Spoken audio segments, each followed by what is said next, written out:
But at the core of Canadian and American identity is a very big lie.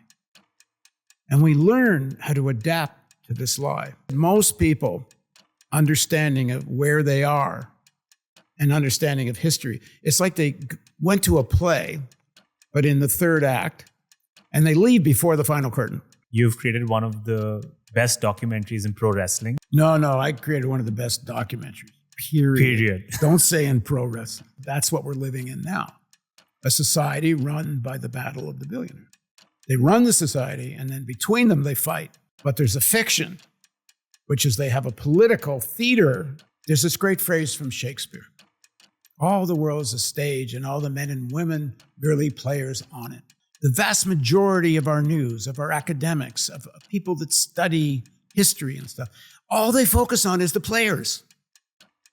They don't want to ask who owns the stage. People say, how come we've never seen a democracy, a socialist democracy? The answer is simple. Excuse me for swearing. Because you fucks killed anyone that tried it. People like Schmidt, who used to run Google, he goes on and on warning of the existential threat of AI. And he's one of the biggest investors in militarized AI. It's very clear what's happening. Elon Musk said it really well about Twitter. Somebody asked him in one of these sessions he does, do you censor people? He says, we don't have to do that. We just limit reach. This is a conversation with Paul J. He's a filmmaker popularly known for the documentaries Hitman Heart, Wrestling with Shadows, and Return to Kandahar, and a journalist who was the former producer of the debate programs Counterspin and Face Off on CBC, and the founder of independent media platforms like the Real News Network and the Analysis News. In this conversation, we talk about his journey, his childhood, his motivations. We talk about the problems in mainstream media, why he left it and started independent media platforms. We talk about the power of films and documentaries and how much impact they have in comparison to the daily news. We also explore the history of the Cold War, the current state of geopolitics, and how we can prevent a nuclear war. So all the light stuff. These are the type of conversations that I want to have. 1-2 hour discussions about the laws of nature, quantum computing, cognitive science, Jungian psychology, geopolitics, journalism, rationality. This is my idea of a raging Friday night, but this is not what the algorithm thinks is exciting. If I really want to just create a channel that gets a lot of views, I should be making meme videos or compilations or making dance videos. But I do think these conversations are of value, but this model is not sustainable. The algorithm will never push it. So if you really want this project to continue, you can either consider making a donation, buy super thanks, become a Patreon donor, or you can just share these episodes, because these external links and clicks and shares, they really help videos push past those barriers that are set by the algorithm that looks at a 2-hour discussion about Jungian psychology and does it consider it exciting enough for the layman. So if you like this episode, only if you like it, by the end of this episode, please consider sharing it around. And now, it's no time. Check the mic and make sure it sound right, boys.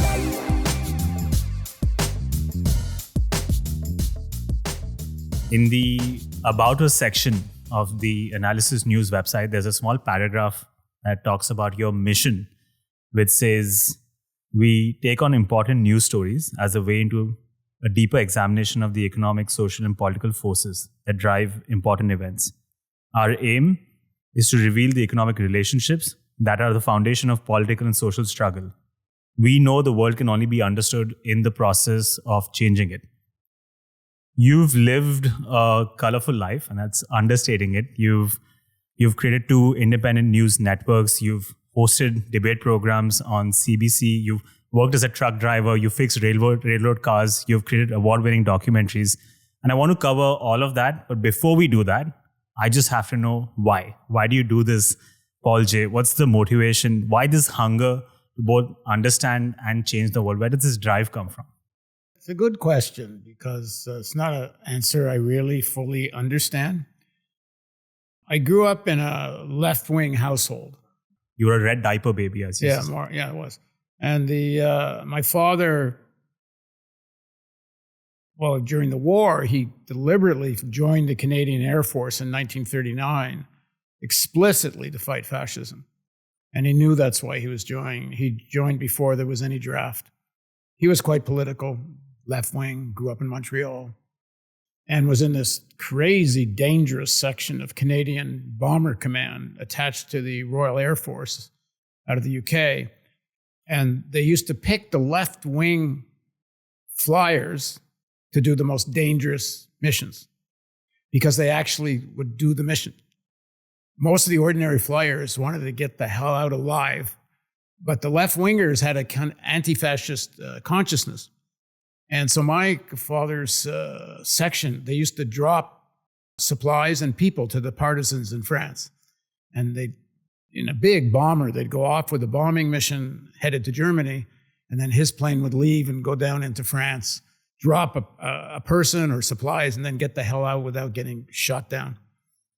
So I grew up with that and knowing that about him, even though he didn't talk a lot about it, which I regret, because I would have gotten more out of him, because he died when I was 14, so I never got a chance to really get to know him as an adult.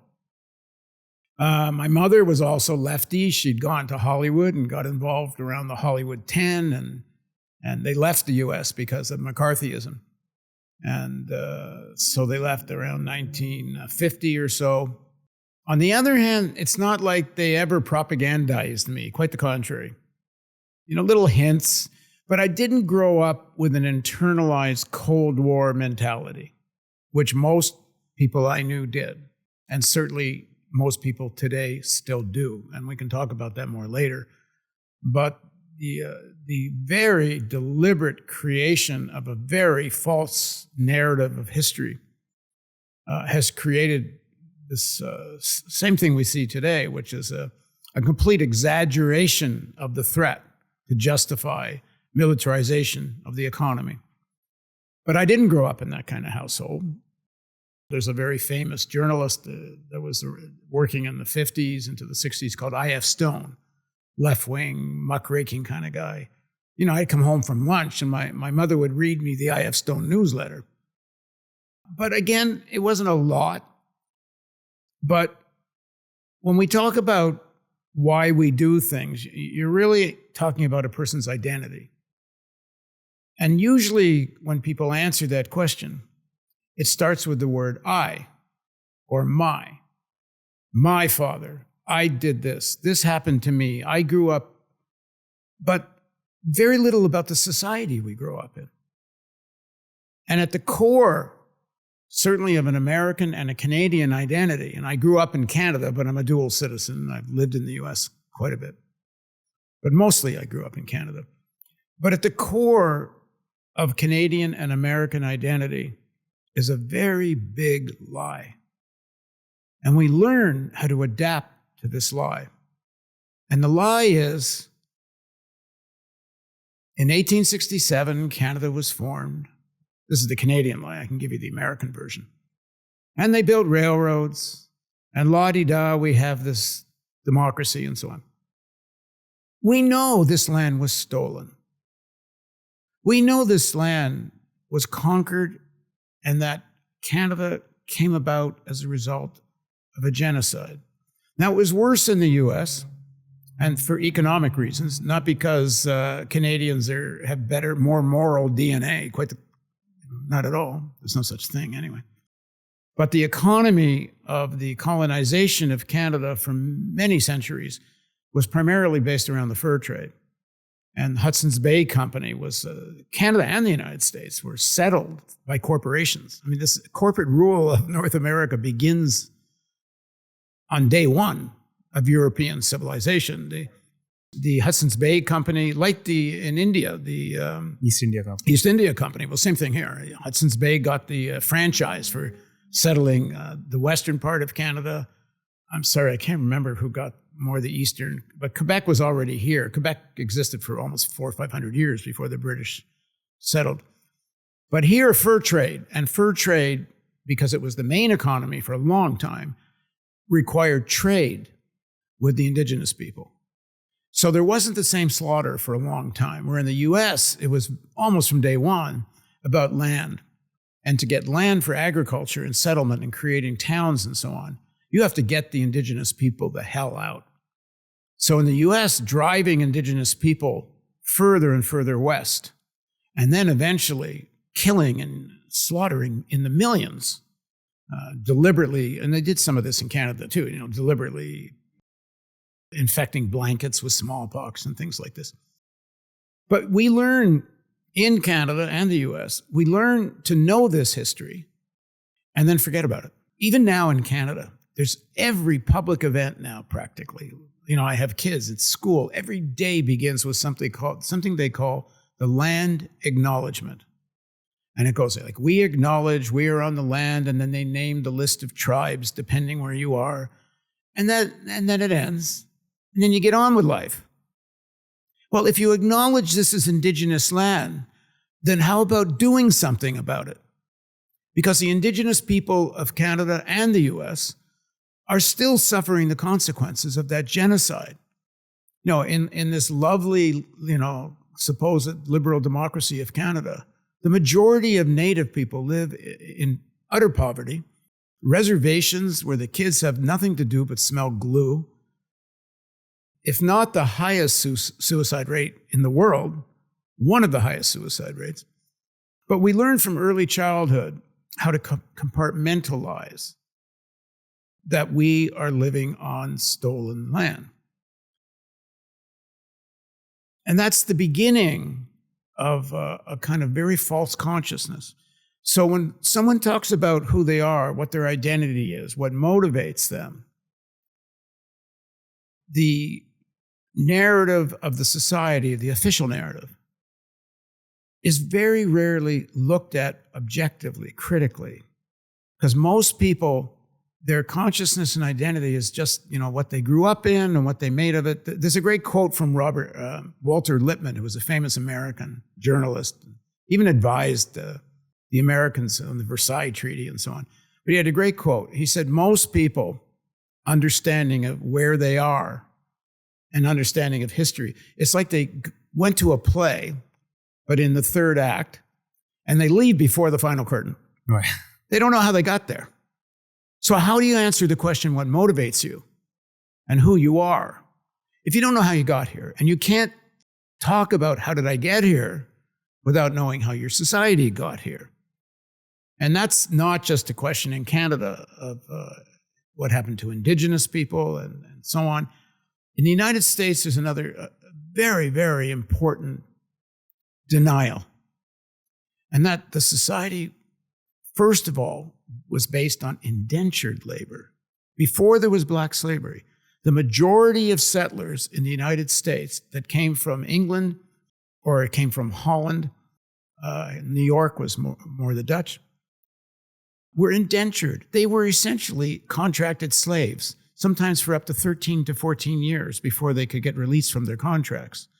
And while they were in the indentured contract, they had no rights. They were essentially slaves. And if they tried to escape, they used other sort of people that had served out their contract and were now quote unquote free. They would create militias to go capture these white European indentured people and make them go back to their contracted places of work. But the white indentured labor was rebellious. They didn't want to be in these contracts. And eventually, after some time, they started to realize it'd be a hell of a lot better to have outright black slaves and use the white workers and split them, because there was a rebellion in, I'm terrible on the dates, but probably in the late 1700s. There's an actual rebellion of black slaves with white indentured workers who together rise up against slavery and against indenturedness. And that scared the hell out of the American elites. So they started really pushing black slave labor. This is the development of the cotton plantations. People don't get how significant the cotton plantations were. By the 1840s, 1850s, prior to the Civil War, cotton economy, slave economy, was bigger than all the rest of the economy. Banks, railroads. Combined. And it was the cotton that fueled the textile trade of England and northern United States. Anyway, what I'm getting at is personal identity. You grew up in a society that's in denial about all of this, that never wants to talk about it. Yeah, sure, you learned there was slavery in the United States, but that was then, this is now. Well, no, the consequences of slavery exist today. I mean, I lived in Baltimore for 8-9 years. You want to see the consequences of slavery, you go to inner cities like Baltimore, where unemployment amongst youth is at 50 and 60%. There's sections of the city where practically every single male has been in and out of prison. Thousands of kids born already drug addicted, in extreme poverty. And why? Because all the institutions, because the majority of the black working class is desperate for work. And so they work for the lowest wages. Anyway, all these issues you can explore more in detail. But my point is, if someone wants to talk about motivation, you have to understand the society we're born in. So I was kind of lucky. I didn't grow up in a Cold War household. Not uber political, not super political, but not Cold War. But when I was about, 8 or 9, and I don't know, some of this is DNA even, I think. I can't quite explain it. But I read an article when I was 8 or 9 years old. There was a famine in northern Canada. And literally, in those days, they would call the people Eskimos. Now, Inuit. And there was a famine, and hundreds and even thousands of people were dying in northern Canada of lack of food. And it was a shock to me when I read it in the newspaper. And I grew up reading newspapers. From the time I could read, I read newspapers. So I wrote Prime Minister Diefenbaker a letter. And it really was, I think, my own initiative. I said, why aren't you doing anything about the famine in the North?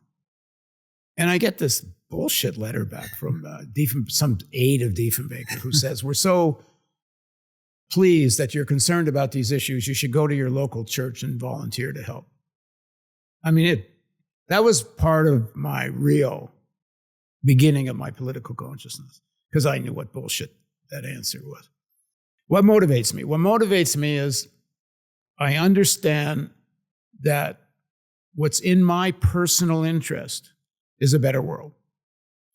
I don't want to live in a world that's about where human civilization is about to end because of climate crisis.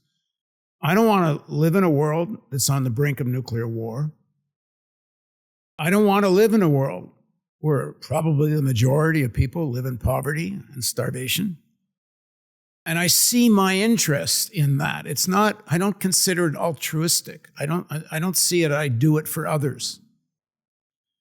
I see in my own interest. And I guess in a word, I learned fairly early on, what makes me happy is to live a meaningful life. And I always searching for what's the most meaningful thing I can do. Whenever I have veered off that path, to make a film just to make some money, or there's a great line from Marx. He says, I don't live for money, but I need money to live. Well, for me, you need money to do the kind of work I want to do. So I'm not naive about it. But I never made pursuit of money or a career my objective, because anytime I tried it, it didn't actually make me very happy. What made me happy was trying to change the world for the better. So I do it. I mean, I do my best to do it. I love the answer because, in a way, it's this historical materialist view of your motivations, how the social, political forces end up shaping who you are and what drives you. Like you mentioned, you were a red diaper baby, grew up under the wave of McCarthyism in the United States, and your parents decided to move from America to Canada when America started using the excuse of the Cold War to go after the unions. There was a House of Un-American Activities. The slogan back then was better dead than red. And you've seen all of this. You've seen this, and all of that seeps into your motivations.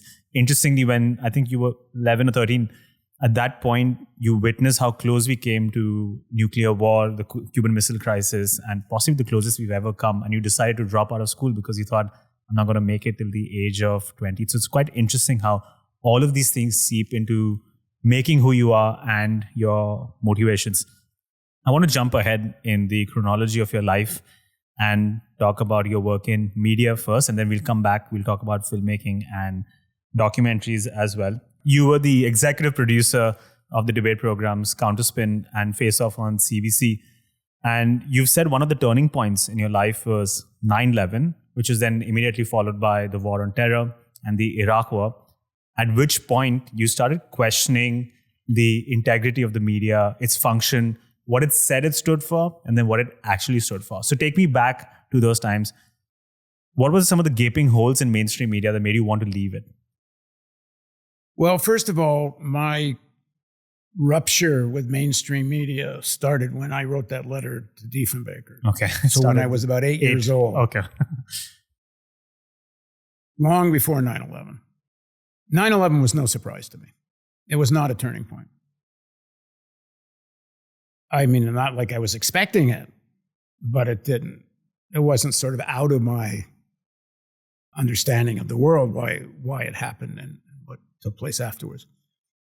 I was never really part of mainstream media, ever, even though the whole thing was bizarre, honestly.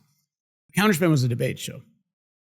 So I'm always looking as a filmmaker for stories to make a film about.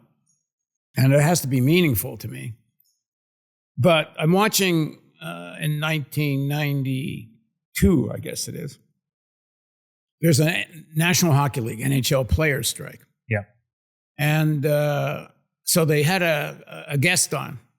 He's the president of the NHL Owners Association. I forget his name. John Ziegler. And then Bob Goodenow. Yeah, how do you know that? Oh my God. You did your research.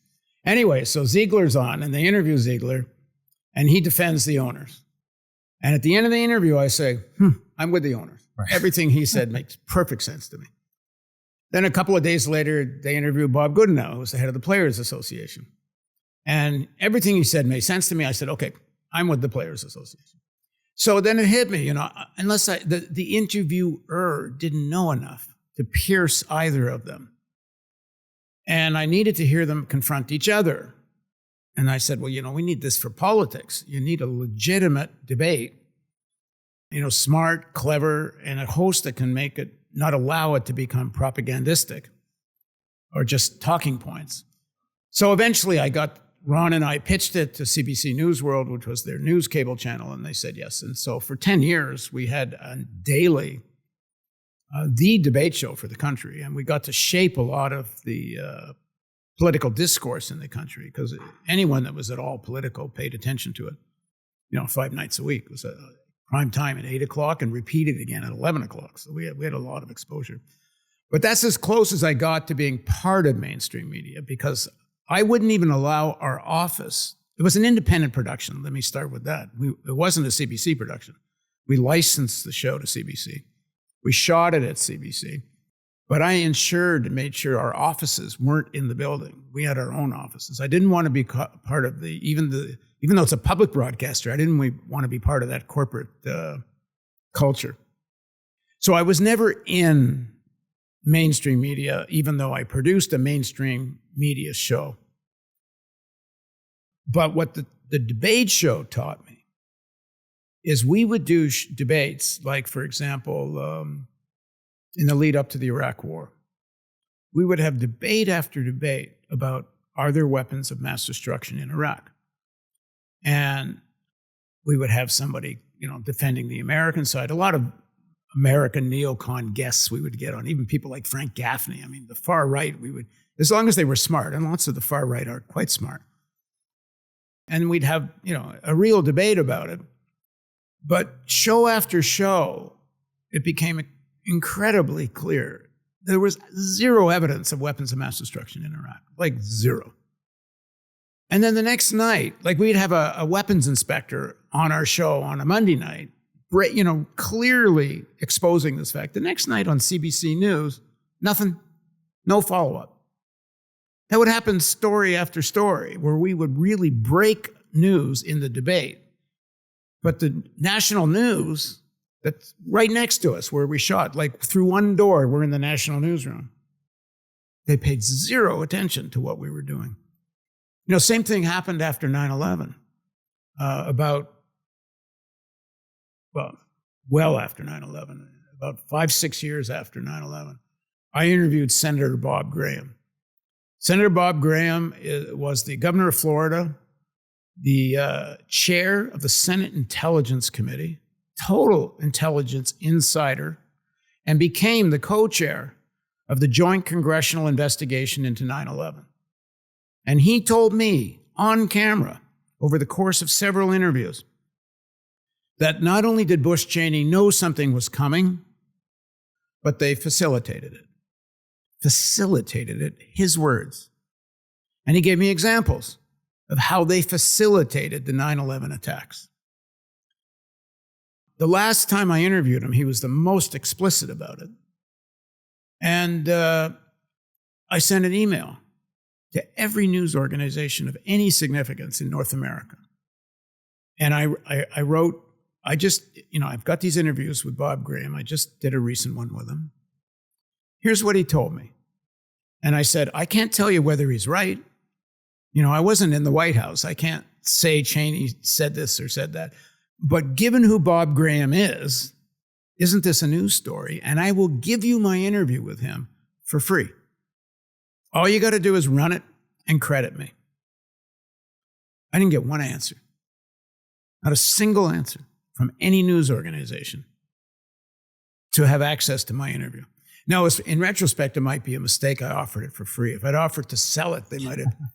They don't like when things are free. Then they'd say you have an agenda. And if you have an agenda, we can't deal with you. You have to be in it for the money. So my demarcation or rupture with mainstream media just got more and more as I got older, as I understood it better. But 9/11 wasn't the turning point for me. It just was a place where I could see more than usual, significantly more than usual, how the media was absolutely terrified to go outside certain boundaries. Dan Rather said something very interesting after the Iraq war began, 4 or 5, 6 months, the former host of CBS News. He said it to BBC interviewer. He wouldn't say this in the US. He said, being in a American newsroom after 9/11 and the beginning of the Iraq war was like being a trader in a South African township and have a flaming tire of patriotism put around your neck. It's Dan Rather, host of the CBS News. It was a new McCarthyism. So what I understood better after 9/11 and the Iraq war is how profoundly terrified journalists were to say what they knew. And which is why, I started an independent thing. But the problem with the independent thing is they don't get big enough. At least I didn't know how to get it big enough. Let's explore that, because you started 2 independent platforms, the Real News Network initially, now the Analysis News. And you've said some of the early inspirations for this was, one, when you visited Afghanistan, you were quite taken by how much education had regressed in the country after the war. You came across truck drivers who didn't know where Canada was. They thought it was next to Germany. You met young boys who couldn't tell you their age because they didn't know how to count. And the other inspiration was when you sat down to write the script for a movie set in 2020, and you were quite scared of just imagining that future, so you wanted to try and change it.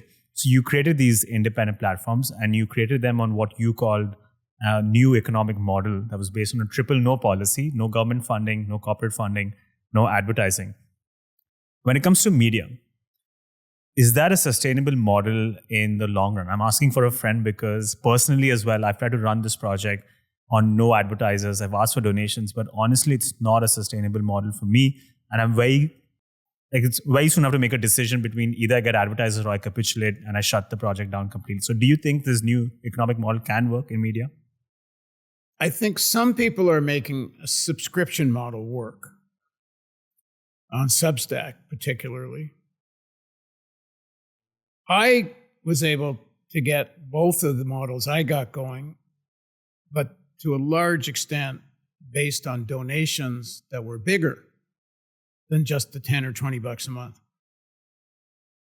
To create something at the scale I was hoping to create, we could never have done it without bigger donors. Now, the bigger donors were very progressive. They supported the mission. and mostly didn't affect what we did. But it's not very sustainable because it's so dependent on the goodwill of a few big donors.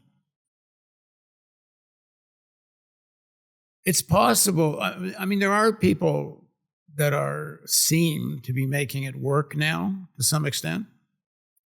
I think it's mostly the subscription model that seems to be driving it more than donations. But the analysis is still going. We publish something once a week, but it's very marginal. It's so small. And so I came from having big platforms. My films were on all major networks, from CBC to BBC to Arte, the States, A&E, Discovery, Turner. I mean, I came from having mainstream platforms, but I couldn't do the more direct political stuff I wanted. Now, the film I'm doing now is funded all through donation and philanthropy. And I've raised a good budget, significant budget. But I think it's the topic. It's not a model for a regular news thing. It wouldn't work for an interview thing like I was doing before. It's because it's called How to Stop a Nuclear War. And it's narrated by Emma Thompson. And we're likely to have mainstream impact. It's going to be released in theaters, and we're going to raise more money to make a lot of noise about it. So I was able, because you put all these ingredients together. But again, it's not a model for a regular show. I can't answer the question really other than to say I couldn't do it. The model, the way I did it, required a few big donors, and in the long run, it's not a very good way to go. Is that why you left the Real News Network? There was a misalignment in the vision moving forward?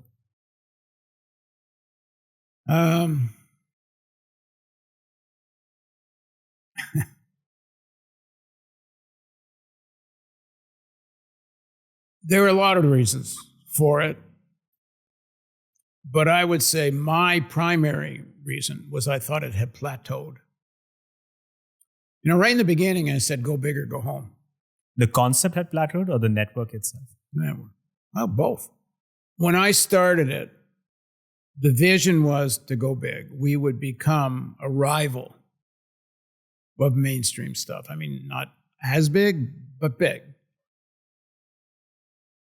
And it didn't get there. And there were other platforms, like, for example, Democracy Now! Is a much bigger platform than we ever had. So it wasn't that there were some things that had bigger platforms. But when I said go big or go home, there were a lot of things going on at the time, but fundamental thing was, I don't think we were going to get any bigger. I had hoped when we were in Baltimore, we'd be able to really dig in to Baltimore itself and get a kind of a real following in Baltimore. And we did some, again, didn't get to the scale I would have hoped. There are other reasons too, but in terms of my personal motivation for wanting to go was that. Now, when I started the analysis, I wanted to keep my hand in, but I knew I'd be working on the nuclear war film. And I started that almost the same time I started the analysis. So the analysis kept my hand in. It gave me a way to interview and talk and say stuff about what's going on. But I didn't have any expectations that it would get big. I was quite fine. And now, and for a while, it was actually bigger than I expected. And then it's very interesting. I did a story on the real lead up to the January 6th events, the storming of Congress, the Trump thing. And YouTube took it down. And everything in it was mainstream news. I had just connected the dots in a way others hadn't. And somebody didn't like it. And I mean, the gist of it really quickly was that there was a real coup attempt, and it wasn't January 6th. It was the lead up to January 6th. And there was an attempt by a faction of the military to seize ballot boxes and declare martial law. They had an actual PowerPoint that was actually turned over to the Congressional Investigation Committee that took place later. Almost no one's ever heard of any of this, even though it was like what happens in these kinds of things is the Washington Post will do a story, and that's it, move on. And nobody follows up on it. You know, on January 4th, I might as well tell this story, it's a good story. So on January 4th, 10 former secretaries of defense have an op-ed in the Washington Post. This is 2 days before the events of the storming of Capitol Hill, right? Warning the military to stay out of the elections. 10 former secretaries of defense in a joint op-ed in the Washington Post. On the same day, Admiral Stavridis, who's the former Supreme Commander of NATO, same day has an article in Time magazine, Time magazine, where he supports the letter from the 10 former secretaries of defense. He also says they're planning a coup. And he warns the military to stay out, and he says he understands. He says the phone call from Trump to the Secretary of State in Georgia saying, give me X thousand votes, that went public, that phone call. He says a chill must have gone down the spine of these secretaries of defense because it was clear Trump was planning a coup and was trying to manipulate the election outcome. January 4th, 2 days before the 6th, the Financial Times has an editorial. An editorial from the editorial board that ends with saying, as bizarre as it seems, it's close to exact quote, a coup is in progress in the United States. Financial Times, 2 days before all the shit hits the fan. So I do a story about this weeks later, and it's very clear what's happening, and other people have written about it, but Elon Musk said it really well about Twitter. Somebody asked him in one of these sessions he does, do you censor people on Twitter? Before it was called X. And he says, we don't have to do that. We just limit reach. So they just suppress you so nobody knows it's there. And then we found out from the Twitter files that Taibbi got hold of, maybe from Musk, I don't know. But the FBI was directly working on algorithms with Twitter to suppress certain people. And I'm absolutely convinced that we got targeted after January 6th. So anyway, from a personal point of view, I do what I can on the analysis and try to give a perspective that you don't find too many other places. But I mostly focused on making the film. It's interesting, this journey that you've gone through from filmmaking to the news and now back to filmmaking. Filmmaking was your first love when you were at the experimental school, Everdale. Can I interrupt? Sure. It wasn't my first love. What was? My first love was a girl that lived on my street when I was 8. Okay. And it was never about my first love, filmmaking. It was always a means to an end. The debate show, whatever I did in media wasn't because I loved doing media. It's because it was a means to an end. If tomorrow you could say, I don't know, make me president of the United States tomorrow instead of making films, I'd rather do that. Let's explore that journey through films, because when someone donated a camera in Everdale, you started off by making a film about this rich kid who shed his clothing and fought monsters. Yeah. But very quickly, like you mentioned, it was a means to an end. You started exploring the world through the camera lens. You've made a documentary about Las Vegas after you heard a commercial in the dentist chair. You've done 2 about pro wrestling, Bret Hart, Owen Hart. You've done way too much research on me. You underestimate the interns who do my research. I don't have the time for it now. You've done documentaries about cowboys in Alberta, about the Quebec referendum, about Coco the gorilla and the birth of language, and about Afghanistan with Nilofer Pazira. And you said in a previous interview which is why I said this is interesting. You said that even though you enjoyed the process of filmmaking, you felt at that point it didn't have the same reach or the impact or the influence as the daily news, which is why you want to start putting more effort in the daily news itself. Do you think that's shifting now, and you're clearly shifting your efforts as well? Because at least with the newer generation, it feels like not many people watch the daily news, but they do consume documentaries, films on Netflix. So maybe that's a better way now to persuade them and send a message. Daily news still has more impact. Sure. But you need a platform that has impact. So you need both sides of it. It's fine to be daily, but if not enough people are watching, it doesn't make any difference. You know, if somebody handed me a show tomorrow on mainstream television daily, you know, I'd still want to finish this movie, but I think I might have more impact. Like, see, the debate show on a mainstream platform, you know, or CBC News Channel, we had tremendous impact, more than any film could have. We were shaping the public discourse day after day after day. Would it still work today? If I could have the same model, which was an independent show, in the entire 10 years of doing that show, nobody from CBC even once told me you can't do such and such, because we were smart about it.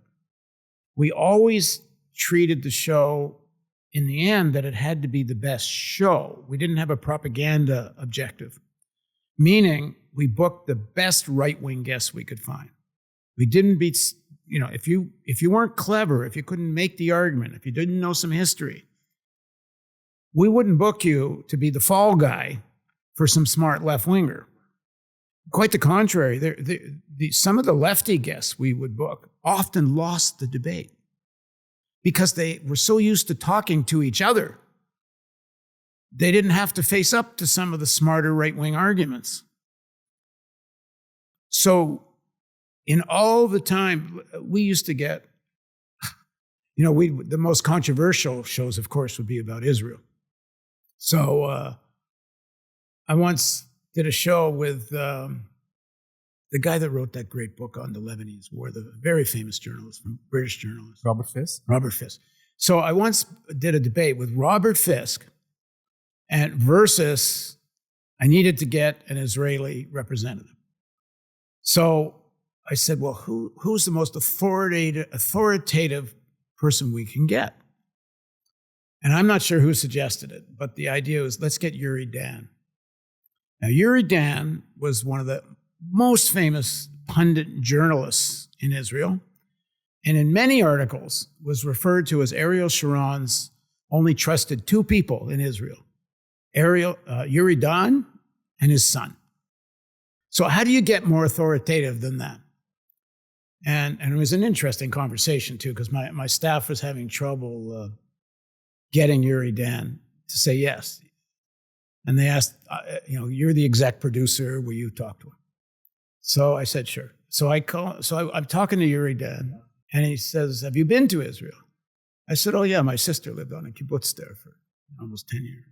And he said, what did you think? I said, oh, it's such a beautiful country. It's so beautiful. So he decides I'm on his side of the barricades, and he starts talking about greater Israel. He says, if we have to lose one Jewish life, or 1,000, 1,000 Jewish lives every year for 100 years, someday, from the river to the sea, that's the first time I ever heard that phrase, was out of Yuri Dan's mouth, it will all be ours. Anyway, we have this debate. Fisk mops the floor with him. Well, my business manager, who did all my business stuff for the debate show and my films, he was an Orthodox Jew. And I made sure if we ever did a show that had anything to do with Israel, he'd sit in on our meetings and make see if we were being fair about who we booked as guests, because we always were. Anyway, after this debate between Fisk and Yuri Dan, I get these complaints. I guess, I don't know, one of the big Jewish pro-Israel groups in Canada. I can't remember which one. I think it may have been Bernie Farber was it. Anyway, they complain about the show to CBC. No, they complain to me first. And they say, oh, it wasn't fair. Why'd you do this? So I said, well, come and see me, which is what I always used to do when they complain. Come see me, we'll talk about it. So they came and they went on about how it wasn't fair. I said, well, first of all, let me get my head of business affairs to sit down here with us. So David would come in. He had his big black hat on. He had his, the curls. And he wasn't always, but he had become quite a serious Orthodox Jew. So he sat down and they looked a little bit shocked. And I asked him, listen, you were in our story meetings. Do you think we were fair? And he said, yeah. You booked Yuri Dunn. He's like practically Ariel Sharon's brother. Anyway, we kept doing that. So in all the years we did the show, there wasn't one serious complaint. But I think it was a little weird moment in time that we got such a show. We were the only independent news show for CBC, and there's never been one again. And it was just this weird moment where because Ron Haggard had worked at CBC, we got this show. It did very well, and the ratings were great for 10 years.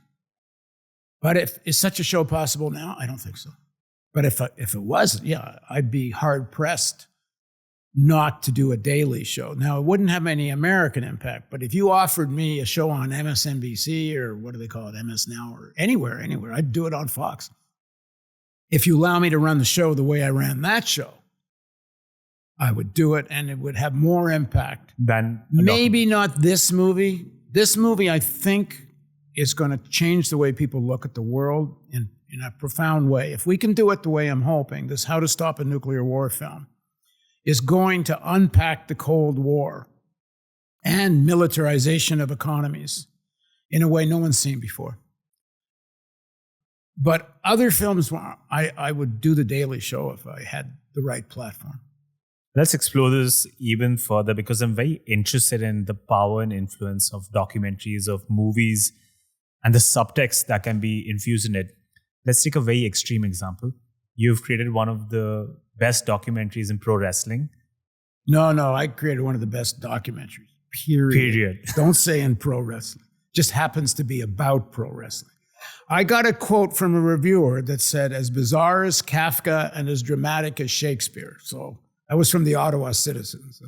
Well, you've created one of the great documentaries, period, Hitman Hart, Wrestling with Shadows, about Bret Hart and the Montreal Screwjob. And this is exactly what I want to explore, which is, in a way, you're part of the generation that's witnessed the peak of pro wrestling. And many people dismiss pro wrestling as, it's just goofy and the caricatures of some form of entertainment. But how much of even pro wrestling, I'm not even going for any of the serious documentaries, how much of pro wrestling as well was a reflection of the zeitgeist of the time? So was Hulk Hogan more than just a performer, but also a projection of what American values was within Stone Cold Steve Austin a decade later, Bret Hart in Canada? Did these wrestlers, did this form of entertainment also stand for something more? There was a lot more subtext. Or am I giving too much importance to a goofy entertainment show? No, the writers of the scripts for pro wrestling are very clever. I more or less stopped following it after I made the movie. I wasn't like a wrestling fan. But the writers are smart. And, Vince McMahon and others, they're very politically tuned in. His wife is in Trump's cabinet. And they're very, very connected to the audience. Because they do live shows, it's not like a Netflix movie where you wait to see who watched and there's numbers and you have to guess people going to like this or not like this. In professional wrestling, night after night after night, practically, maybe at least once a week, twice a week, you have a live audience of, 15, 18,000 and sometimes 40, 50,000, in big stadiums. They fill the places up. You immediately find out if a certain storyline pops. if the audience gets off their feet, if they scream and they clap and they boo and they yell, if a storyline works and a particular wrestler works, they have immediate feedback. And the same thing the other way. If storyline's a dud and such wrestler gets the mic and makes a speech and everyone falls asleep. So they're very tuned to immediate feedback. And usually what's working in the arenas, as far as I know, works on television. And when I made the film, but it's still pretty big. And now Netflix has adopted it. I mean, it's on Netflix all over the place now.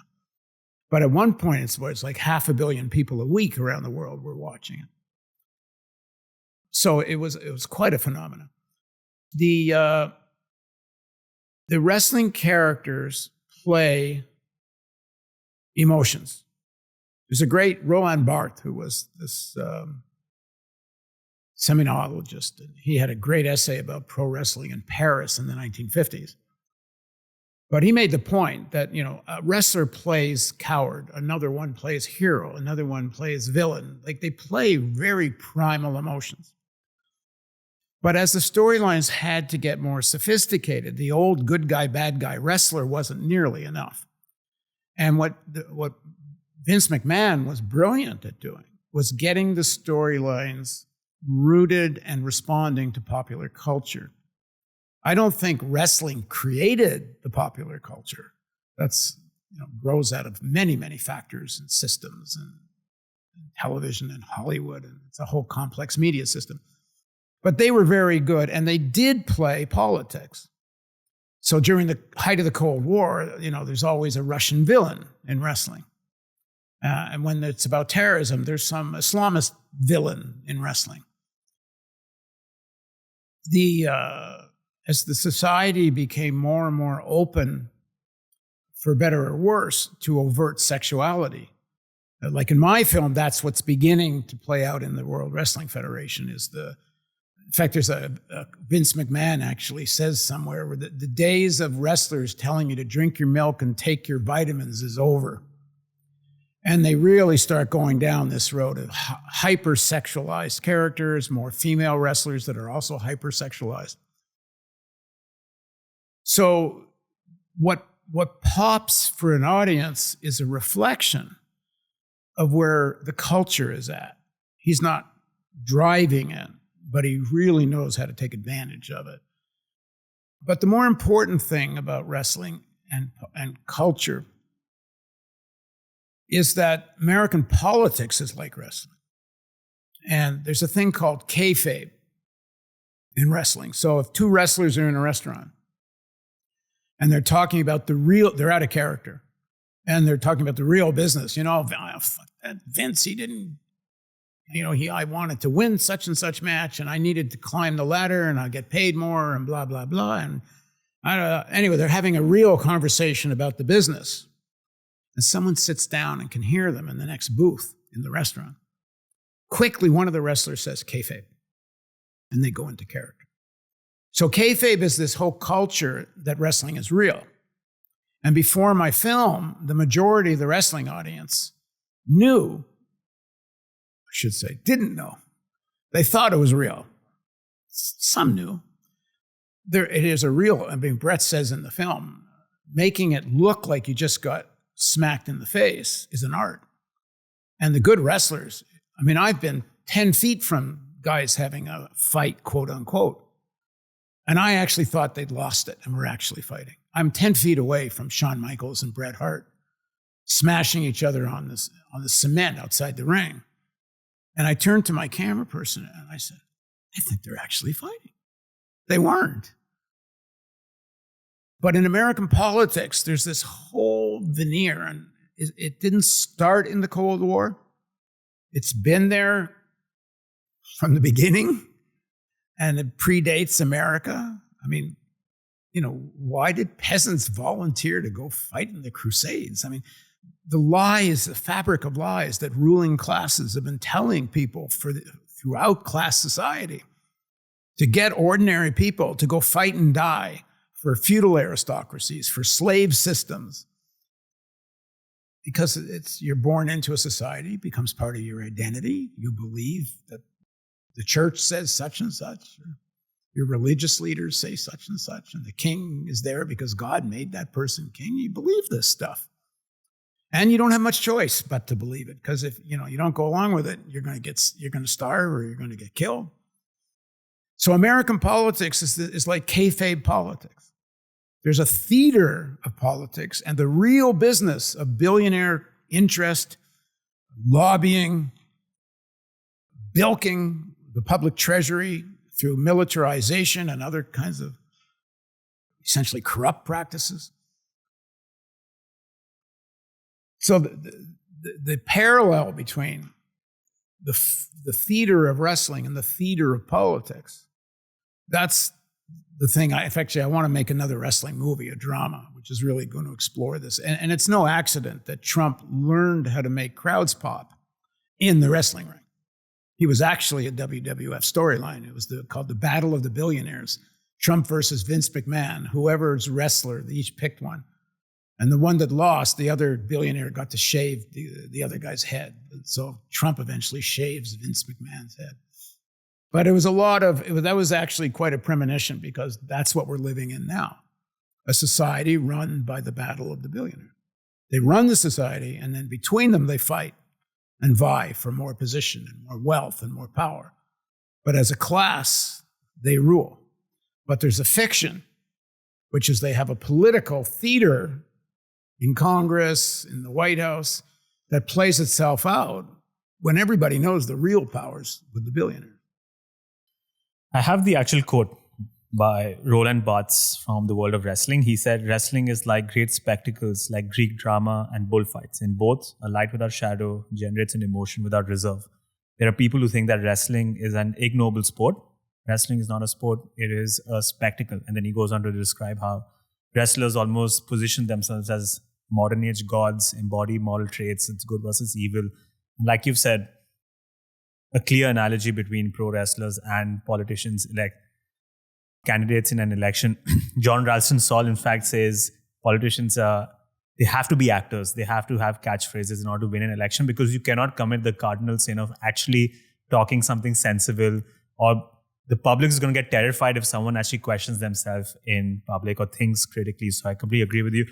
You brought up the rule by the billionaires and the elite class. So let's walk into that.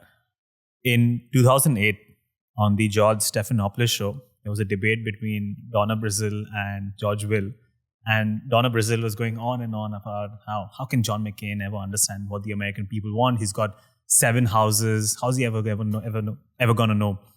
And George Will is getting red in the face, and he finally blurts out saying, even FDR was American aristocracy, so it's time to quit being sentimental in a democracy, because the real question that we have to settle in an election is not whether the elite shall rule, but which elite shall rule. Yeah, which section. Yeah.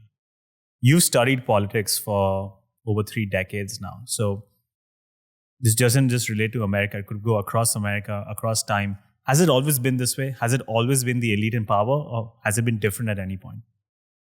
First of all, that is one of my favorite quotes of all time, that George Will quote. I must have referred to it about 100 times.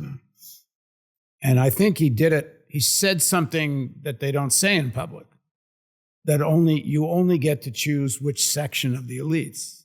He says, let's not be naive. I don't think he would have said it if Brazil hadn't so pissed him off about all this stuff about, who was it, McCain's houses? Yeah, McCain. Yeah. Has it always been this way? Well, I think the way I understand the history of humans, and, I did a film called The Birth of Language. I got to talk to a lot of anthropologists and such. I think it's the evidence shows, and nobody was there because it's, thousands of years ago. But the evidence seems to show that the early humans, what made us human, why we don't have big teeth, why we're not the size of gorillas, is that we started to evolve in a way that collective action was more effective than individual power. So the key thing is the development of tool making. Because if you can evolved, if the brain and bipedalism and the opposable thumb, all these random things that adapt and make us more successful as a species, culminated with, and you can see some of the primitive use of tools in chimpanzees, where they take a stick and they shove it in a thing and get an ant out of a log or something. But it wasn't the primary way they existed. It wasn't their economy. It was a little subset, and once in a while you get an ant out. Otherwise, you're out picking fruit off trees. Humans, this branch of primates that became the humans, the key thing that evolved for us was we became more and more cooperative.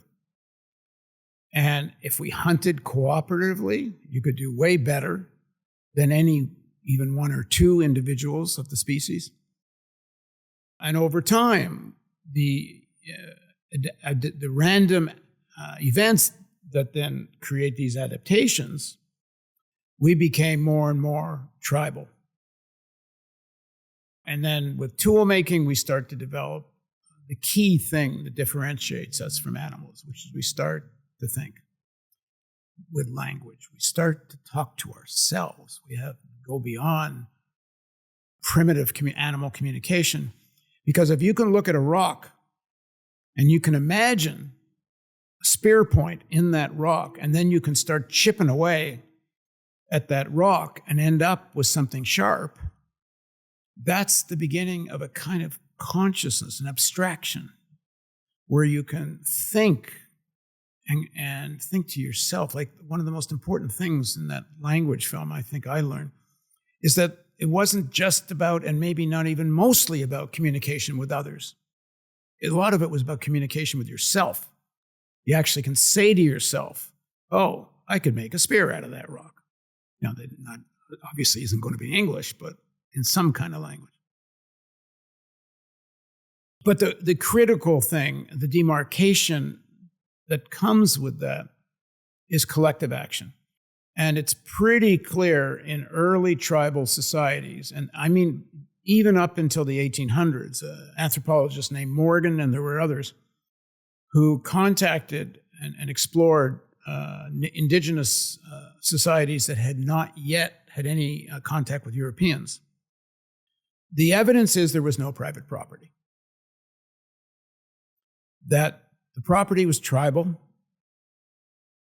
and they were still hunters and gatherers, and they picked berries, and they hunted wild game, buffalo, but no agriculture, no animal husbandry.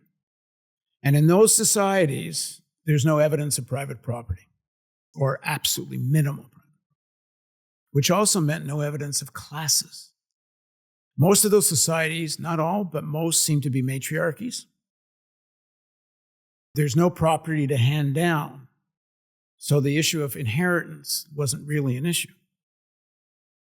What the best theory thinking so far that I'm aware of, and all these things are, best, more than speculation, because it is based on observation of these tribes.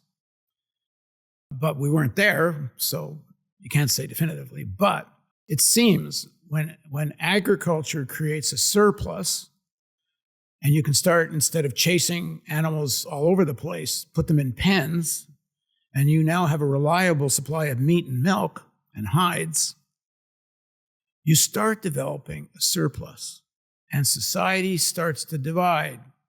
Who's going to control the surplus? Because up until then, there was no reason to want to, because everybody depended on the tribe for survival.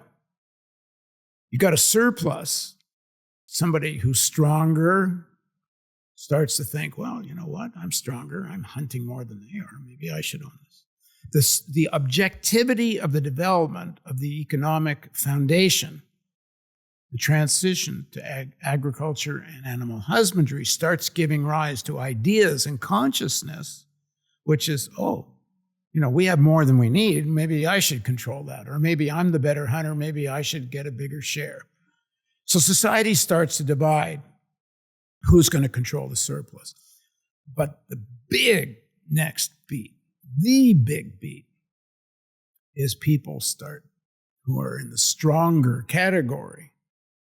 They see something else they want to own. Weaker people. The beginning of slave society is the real transition to the world we're living in today. Because the original private property that really mattered, that really shaped our civilization, were slaves. And it takes place in, as far as I know, almost, if not all, but there's always some exceptions. Practically all human development went through slave society. And Western civilization is based on a culture that grew out of slave society, whether it's Greek or Roman, or even the Vikings. The Nords go down into France and they capture slaves. Like the economy of that age was all based on slavery. And Western, this thing they want to keep defending, these Steve Bannons of the world, we're going to defend Judeo-Christian civilization. What is that civilization? It's a civilization that was based on slavery. And of course, right up into modern times, relatively modern times, which is the origin of America, is slave society. Not just, of course, indentured labor, but then black slaves. So we are living in a culture today which are just variations on slave society. We mostly, not completely, but mostly transitioned from outright chattel slavery into what others, Marx, but other people have called wage slavery. But what ordinary people don't understand is that the elites, who were the slave owners, where the culture originates, it grows, where is our culture? There's some good things to slavery. It gave the elites time to think. They didn't have to go work all day long. They didn't have to be in the tribe every day out hunting and doing this and doing that. It gave rise to a class of intellectuals. Our ability to understand nature, the origins of science, also come out of slave society. It was if you get rid of moral judgments, it was a necessary stage in human development. And, gave us a lot of why we're thinking conscious people today, at least some of us are. But that culture of ruling elites that originated in slave society, they look at the slaves, or the wage slaves, as less than human. How do you justify slavery? How do you justify killing people because they don't obey your orders? And then extend that to wars. How do you send people off to war to get slaughtered? For what? It's because you see people as less than human. And we're living in a world today where the culture of the ruling elites, virtually everywhere, some minor exceptions, were workers, call them peasants, poor people. They're expendable. They're there to be used or abused or killed. And you can send your own people off to war. How does the United States live with having killed millions and millions and millions of people since World War II? Never mind the genocide of indigenous people and all the killing that took place before World War II. And the war that started it all, the template for the whole military-industrial complex, the template for being able to justify the slaughter of millions, is a war nobody wants to talk about. And it's the Korean War. They call it the Forgotten War. Well, they want people to forget about it because it's the beginning of the most aggressive era. The Korean War, in many ways, picks up where the Nazis left off. Now, I'm not saying the crimes committed by the Nazis were, people don't like doing comparisons.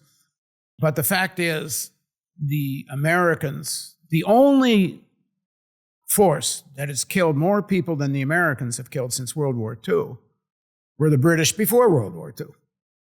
Because some people estimate the British Empire over 300-400 years might have killed as much as 1 billion people, directly and indirectly. Indirectly meaning deliberately caused famines.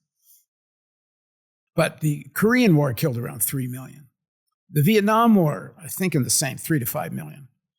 The Americans only talk about how many American soldiers were killed, but that isn't really the issue, is it?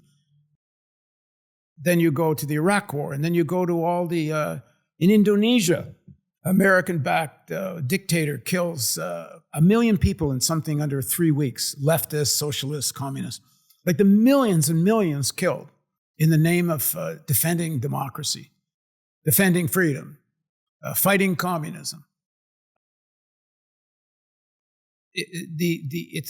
That's part of it. I go back to the very beginning of the interview. American identity puts all of that in this compartment. And here's the name of the compartment.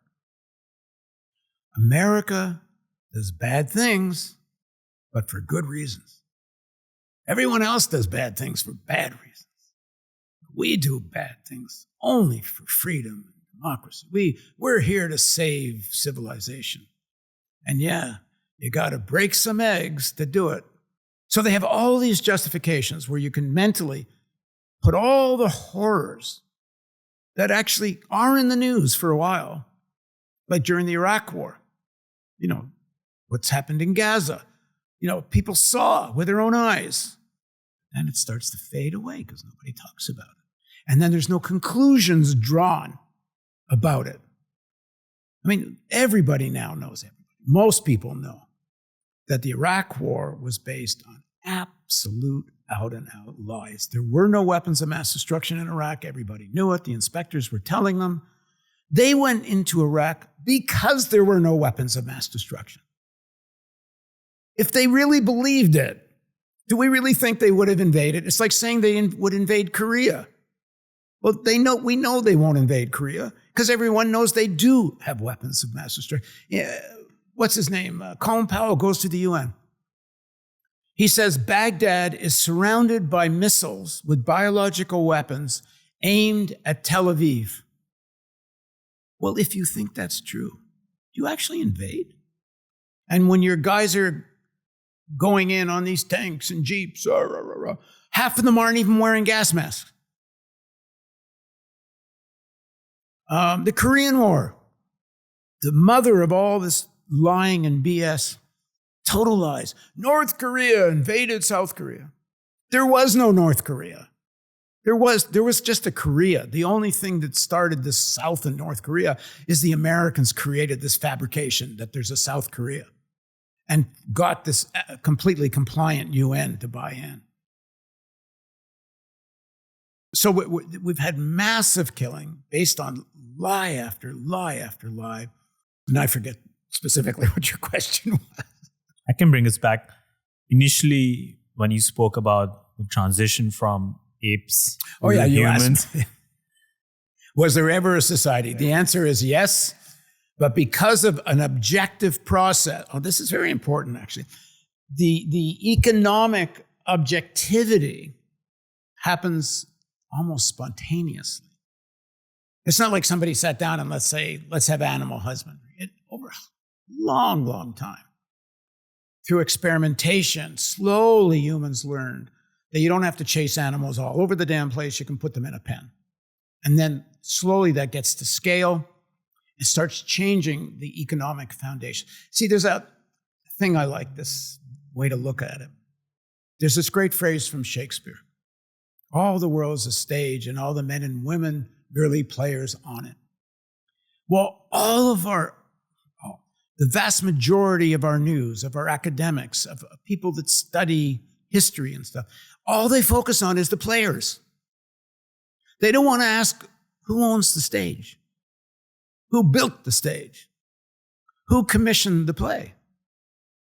They focus on the players, which are these political figures that are more than half theater. But you cannot understand the play You can't understand society if you don't understand the economic foundations of that society, which is two main issues. How do we produce? Are we picking berries, or we have industrial production? We have AI. I mean, how do we produce? And then number two, who owns it? Is it a small segment of society that privately owns it? Or do we own it publicly? Now, most modern economies are actually a mix. There's hardly a modern capitalist country that doesn't have public ownership. Some, even more, like China is I think, a modern capitalist country in the main, although it's a complicated hybrid, but very significant state ownership. Russia's a capitalist country, an oligarchy, significant state ownership. So even in the US, lots of the hospitals are state-owned. Most of the schools are still publicly owned. The highways are publicly owned. One of the biggest things there is publicly owned. It's called the Pentagon. So the American economy is a hybrid of publicly owned socialistic elements, but because of private ownership, the state, government, mostly governs on behalf of the ownership class, the slave owners. Not entirely, certain amount, depending what country you're in. This is what forces around Trump want now. They want a much more unmitigated capitalism. They want to get rid of regulation. They call it the administrative state. They're fed up with any restrictions on billionaire power. But why were those restrictions there in the first place? They were there because capitalism worked better with those regulations. Why do they have antitrust regulations? Because the elites know, when I say elites, they're thinkers, know that the natural gravitation of capitalism is towards monopoly.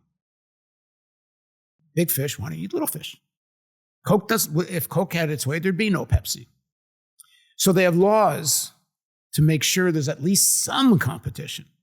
They're very weak. We are very monopolized. By the way, more so in Canada even. Our telecoms in Canada are more monopolized than in the US. But they had to have antitrust, or they would have ended up with 4 big banks that owned everything, and they would have controlled the government. And in 1938, FDR sent a letter to Congress. Nobody talks about it. Fascinating letter. And essentially, in overt words, says, if one section of capital gets control of the state, that will be the very definition of American fascism. That's Roosevelt in 1938 in a letter to Congress. And that's where we are. For decades and decades, since the end of World War II, there's a section of capital that's been trying to get hold of the state and have an unmitigated pre-New Deal America, where billionaires it's interesting. I did this piece people should watch. It's called Trump's Unholy Alliance.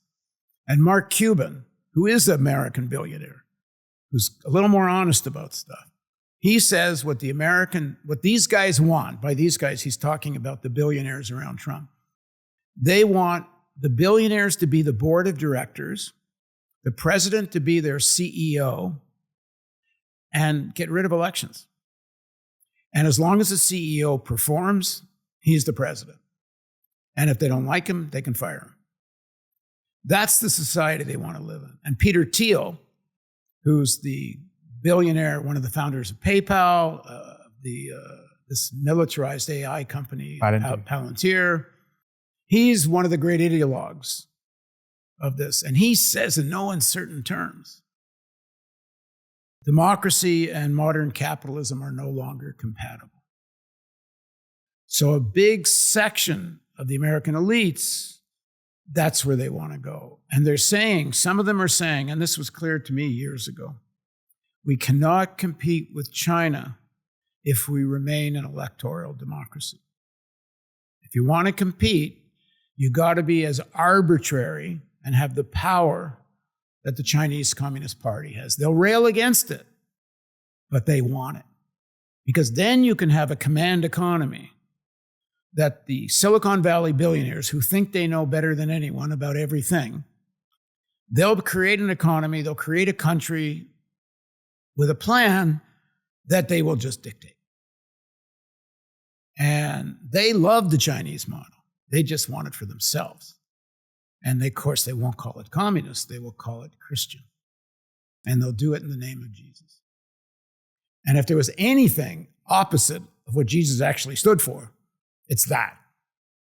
I mean, Jesus says the rich have as much chance of getting into heaven as a camel walking through the eye of a needle. I mean, Jesus was a radical communist, literally. If you put Jesus quotes there and you don't tell somebody who it is, they're going to say, oh my God, that's a raving socialist. Trump will say, that's a lunatic left. I mean, in their definition, Jesus Christ is the lunatic left, which is why even Pope Leo and Francis were attacking the Trumpians. We're at an existential point in human civilization. We're culminating. We're getting to the point now, whether it's climate crisis or more immediately, nuclear war, a new pandemic, and AI on its own as an existential threat, but even more militarized AI, especially militarized within the nuclear weapons framework. We are, in historical terms, moments away from saying humans are done. But all the potential for a new society already exists. And in fact, this is what most people don't understand what Marx actually said, partly because of all the anti-communist stuff and partly because the mutation that socialism became in the Soviet Union and Stalinism, which was a complete mutation of what Marx and Engels talked about. I mean, people should read Lenin's State and Revolution, which was an analysis of the Paris Commune when the workers took over Paris in 1871, the most democratic model of government you could imagine. And it never happened in the Soviet Union. And Lenin was extremely disappointed, even though he was part of what happened. But the gist of it was, of Marx and Engels, was capitalism will reach a point where big monopolies will be so internally well organized that if you socialize them, like imagine a publicly owned Amazon, publicly owned FedEx, publicly owned Walmart. If you take these beautifully internally engineered enterprises that now exist in an overall economy, that's anarchy, chaos, crashes, and then you have since last weeks as we talk, oil's up, oil's down, markets are up, markets are down. It's chaos. And if you know how to play it, you're making money when it goes up and you're making money when it's down, because if you're in the inside of this capitalist circle, there's nothing more profitable than volatility, as long as you can predict the volatility. And AI has made predicting the volatility even easier. I mean, they always did it, but boy, can they predict it now. And you have high-speed trading and all the rest of the stuff. So, but the plus side of it is, if you had publicly owned AI, you could actually have a democratic, decentralized, planned economy. You could have a myriad of forms of ownership, city ownership, state ownership, provincial or state. It doesn't all have to be concentrated in the federal government. It doesn't have to be, certainly not concentrated in one party. It doesn't matter whether a party starts off with the best intentions or not. Single party rule has clearly proven to be undemocratic in the end. But AI changes the scenario. It opens up all kinds of possibilities, only if it's in the public interest, which is what's so fascinating about the court case that, I don't know, by the time this airs, maybe it will be over. But it's such a joke to see Elon Musk fighting with Sam Altman over whether OpenAI was supposed to be publicly owned or not. Of course it should have been publicly owned. Of course it's dangerous to be privately owned. And even Altman and Musk knew it when they created OpenAI. They knew this better be public. But the pressures of capitalist accumulation, meaning Microsoft, which started funding that little private venture that eventually ate the nonprofit. So it became really a totally for-profit company. And as I say, it's a joke that Musk, of all people, is the one making the case. But on this particular point, he's right. But if we had publicly owned AI with real regulation on how far we allow AI to go in terms of how autonomous it gets, how powerful it gets, and dealing with issues of the environment too. There's massive data centers and so on. But it can open up a real possibility for a modern form of socialism that's actually democratic. And we haven't really seen that before. And I'll just add one more point, and I'll give you a chance to say something. People say, how come we've never seen a democracy, a socialist democracy? All we saw was Russia, China. I think Cuba is a more complex question, but still it was single-party rule. How come we never found it? The answer is simple. Excuse me for swearing. Because you fucks killed anyone that tried it. Allende was going to do that in Chile. Democratically elected leader was going to develop a democratic form of socialism. And you organized it, you being the CIA, you guys killed the guy. Every time there's been any attempt to do it electorally, democratically, right back to 1948, the Italian Communist Party was poised to win the elections in 1948. The Americans poured millions of dollars to sway it to the Christian Democrats, so the communists. And they were not Soviet communists. They wanted to do it democratically. And they were going to reform the economy, slowly. It wasn't meant to just expropriate everything. But they didn't want anything that smelled anything of socialism. And they created in Italy a secret organization all through Europe. And it was called the Glado, I think. Gladio. This crazy thing. The Americans, together with MI6, working with local elites in all the European countries, created a secret organization in almost every country.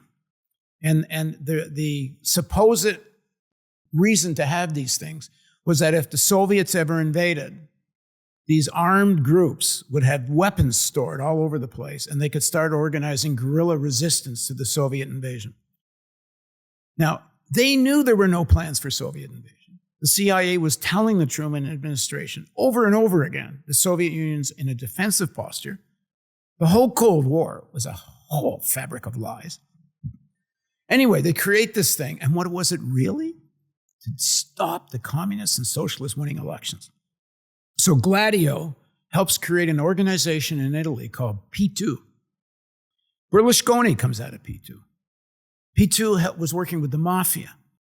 And they started staging, and not only in Italy, they did this in other countries, terrorist attacks that were blamed on the left.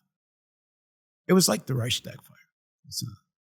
And it's well documented. And the reason it's well documented is because one of the Italian prime ministers, I guess it's in the 70s, I have to get the exact date, a lefty, left of center, any guy, finally gets elected, and he actually conducts an investigation into P2. And it comes out quite publicly through a parliamentary investigation. So that the role of P2 and Berlusconi and all of this, it all came out. I mean, this isn't just some internet conspiracy stuff. And the Church Committee that investigated the CIA, I guess that's also in the mid-late 70s. Tons of this kind of stuff came out of the Church Committee and the role of the CIA in Europe and so on. So why haven't we seen democratic forms of socialism? Because the Americans and the British and the Germans, and then with the help of the Israelis and various other intelligence agencies, either directly militarily intervene, Korea to begin with, and then the next big one obviously is Vietnam, and then covertly, the role of the CIA all throughout Asia, and the Philippines, and Indonesia, and it goes on and on. There's this wonderful thing, we're going to use it in the film. It was called people should look it up. It's the Friendly Dictator Playing Cards. And this brilliant artist worked with someone, and it's 52 playing cards. And on the side of each card is a beautiful artistic rendition of a dictator, American friendly dictator. On the back is a little history of that person. There's 52 cards in this deck. But in truth, if you investigate how many dictators who were brutal, vicious, undemocratic dictators have been put in power from World War II to say 1990, for the sake of argument, it kept going. It's at least around 200. It goes back, and in Africa, it starts with the assassination of Lumumba. In the Congo, it goes on and on and on. So every attempt to build a more democratic form of socialism was crushed. So if people want to know why we haven't seen it, that's why we haven't seen it. It doesn't mean it can't be done. A few comments to add to the stuff you just mentioned. So there's an article by Friedrich Engels about the transition from an ape to a man and the role of labor in the dialectic relationship. So that's one. Two, about the existence of a class society, even for the ones who refuse to believe it. Even someone like Barack Obama had said that he's fighting for the middle class. It was termed middle class economics. Joe Biden was appointed for it. But we don't have to talk about whether he was successful or not, but just the admission that there's a middle class clearly alludes to the presence of an upper and a lower class, because you have to be in the middle of everything. And then the final comment, I guess, if people want to read more, because and if you want to think about it a bit more, the Communist Manifesto starts with the opening line of it is the history of all hitherto existing societies, the history of class struggle. So clearly in this historical context that you provided, class conflict is at the root of it. As we wrap up, you brought up nuclear war, so I want to wrap up with the work that you're about to do, this film that's about to come out. You got interested in this subject, then you read Daniel Ellsberg's book, The Doomsday Machine, and after you interviewed him as well. So what's the history of the nuclear program, and then how can we prevent nuclear war? No pressure. To some extent, the film begins after we introduce Ellsberg and whatever, with this question. By 1943, and certainly by 44,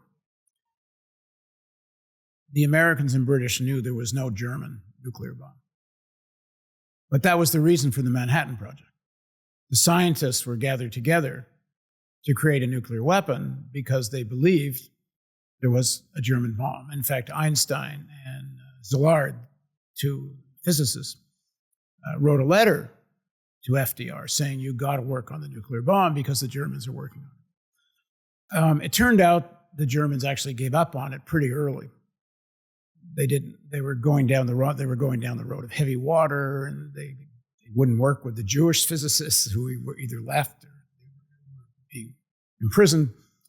And it became clear to the Germans early on that they could not get a nuclear bomb in time, meaning they thought they'd win the war without it. Anyway, the Americans and British knew this by 43, 44. Why do they keep building the bomb? They are warned by their own scientists, many are saying, they get how catastrophic a nuclear war would be. But they keep building it anyway. And it's clearly because first of all, the history of the U.S. prior to World War II, especially prior to the Depression, was already expansionist. They'd taken over the Philippines and Cuba, Central America. They had troops fighting in China, and on and on. So the idea of becoming a global hegemonic power was already quite developed. But during the war, the Council on Foreign Relations, which was funded by the Rockefellers, which is Standard Oil, they had a plan. It was called the Grand Area. It's a great book called Imperialism's Brain Trust by Larry Shoup and a guy named Minter, which they went through CFR documents, and it clearly makes the case. The plan was for the Grand Area. The Grand Area would be the non-Soviet world. And the prime directive is don't let any country leave the American Western capitalist sphere and join the Soviet sphere. So the beginning of World War II is all about that. in terms of the geopolitical American objectives. And in that, Indochina is critical. They need the rubber, the tin, the rice production, and so on, and the populations. The bomb is developed because, one, the Americans believe they'll have a monopoly on that bomb for at least a decade, if not longer. It was a shock to them when the Soviets had one, 4 years later? The bomb was the spine of American power because they could threaten its use. And they did so. And this is why the Korean War is so important, 1951, 2, 3. Truman explicitly threatens using nukes. Eisenhower threatens using nukes. And they established the role of the nuclear weapon as blackmail against the Soviet Union, against China. It's one of the reasons the Soviets wouldn't get involved directly in the Korean War. In a minor way, they did with some airplanes, but even the Americans didn't want to recognize that. The bomb became the core of American global power by threatening its use. And it continues to this day. But of course, it doesn't have a nuclear monopoly anymore. But something else happened that's very interesting, which is at the end of the Korean War, 1953, Eisenhower's in power. They finally get this agreement to go back to where they were in the first place with the 38th parallel. Millions of people killed. Every single village, town, city in North Korea was demolished. Every single city by Curtis LeMay, the American general. But at the end of the war, public opinion in the United States was like it was after Vietnam, or during the end of the Vietnam. Totally against the war. Thousands of Americans killed for nothing. The whole thing ended up where it started. Nobody understood why the war had been waged in the first place. And it was the need for a militarized economy to stop the American economy and even global from going into deep recession. There was a need to spend government money for government stimulus, kind of almost World War II levels, because even the New Deal didn't really end the Depression, it just mitigated it. They knew they needed a way to funnel government money into the European economy so they could start buying American goods, the Japanese economy, they had to rebuild Japan so Japan could start buying American goods, and most importantly, the militarization of the American economy itself. The aerospace industry was about to go down the toilet. It had grown to big proportions, but all based on government military contracts. Well, the war's over.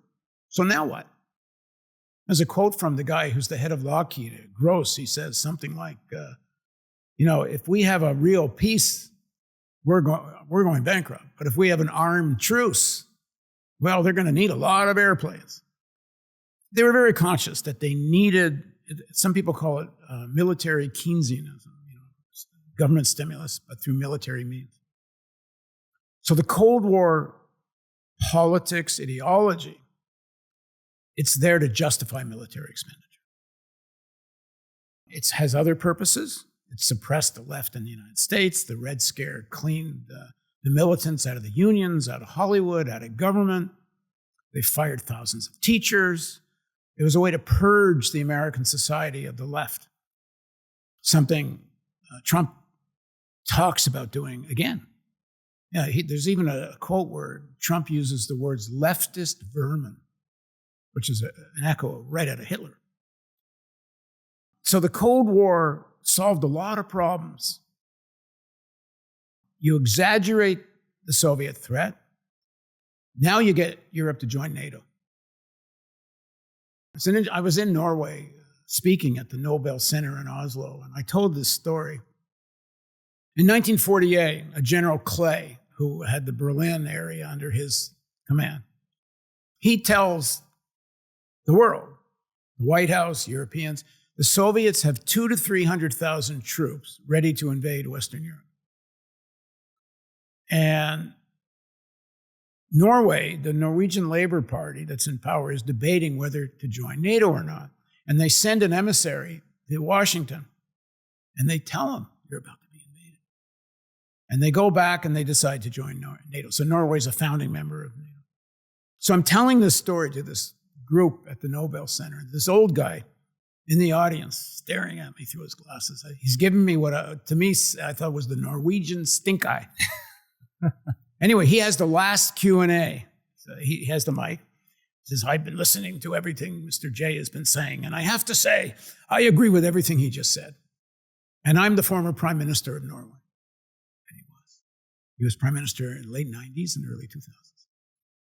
And he agreed with this whole story that Norway was lied into NATO. Ellsberg called NATO a protection racket.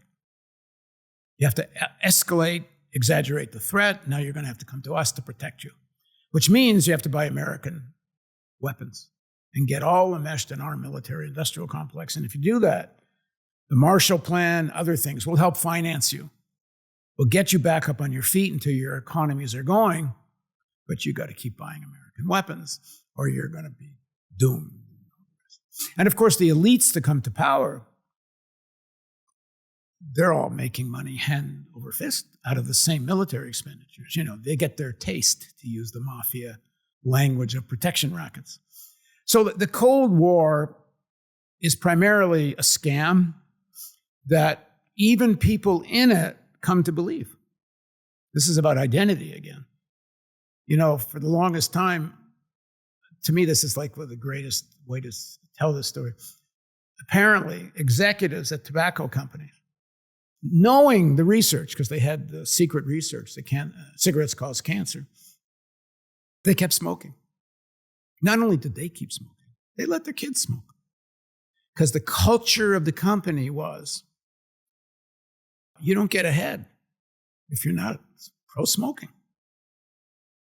And the same thing happens, I think, at the political level, at the level of the Pentagon. People's identities get formed. You go to school, you're told the Soviets are out to get you, go hide under your desk. The communists just want dictatorship. You lose all your freedoms, better red than dead, like you said.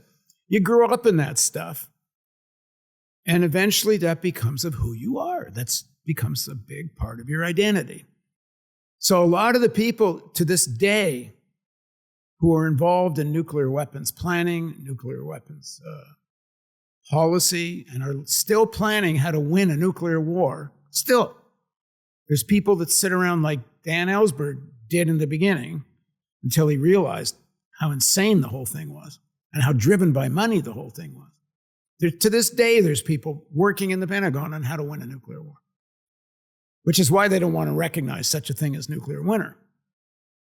Because if you recognize nuclear winter and you think a nuclear war, even a smaller one, like India-Pakistan, for example, apparently the models, something like 1 billion people could die as a result of an India-Pakistan nuclear war, even if it's confined to those.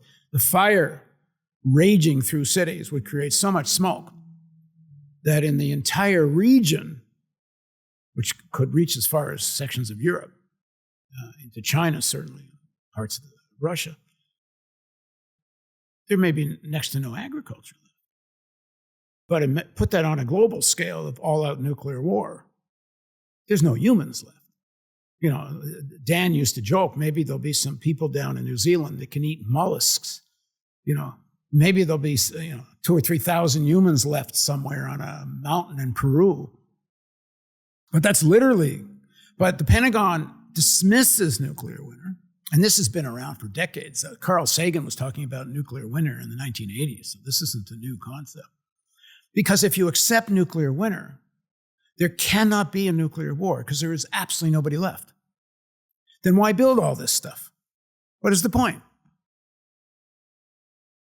It's like, why do we have ICBMs? Like, you want to know, how do we stop a nuclear war? Well, Dan used to focus on get rid of intercontinental ballistic missiles. What do they do? So you get an early warning. Something's coming at you. Well, you don't know if that's something coming at you are missiles or geese or asteroids or some screwed up AI analyzing sensor radar activity and hallucinating. You don't know if it is real until it hits. So what's the rational course of action? You fire before it hits, so at least you get yours in. But what if it turns out it wasn't real? So why don't you let it hit?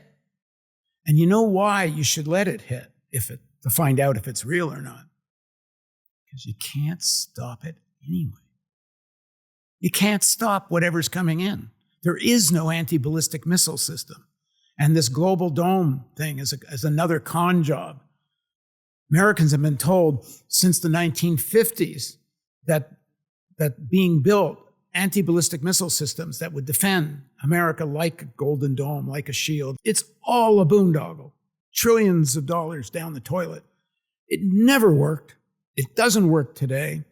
So if something's coming, you have no choice to let it come because you cannot stop it. You can't hit a bullet with a bullet. There's no defense. And in all likelihood, it is not a real attack. Why? Because you always have a second strike capability because you've got subs. So if in fact it turns out you are under attack from missiles and it does take you out and you want to end human civilization, you can do what Putin said. Somebody asked Putin once, if you were attacked under a first strike, would you launch a second strike knowing it'd be the end of human civilization? And Putin's answer was, what's the point of human civilization without a Russia?